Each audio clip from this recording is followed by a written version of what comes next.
كجزائريين نطالبوا حتى فرنسا ببرج ايفل لانه بني بحديد الونزا.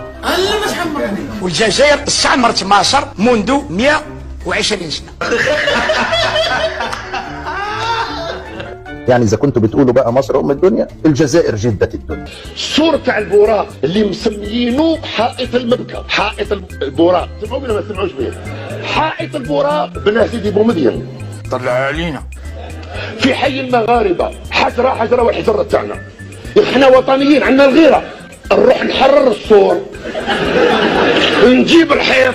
انت بتهزر يا ابني، هي زريبه يا حبيبي. كشف بسام أبو شريف المستشار السابق للرئيس الراحل ياسر عرفات أن حائط البوراق بفلسطين المحتلة هو ملك للجزائر.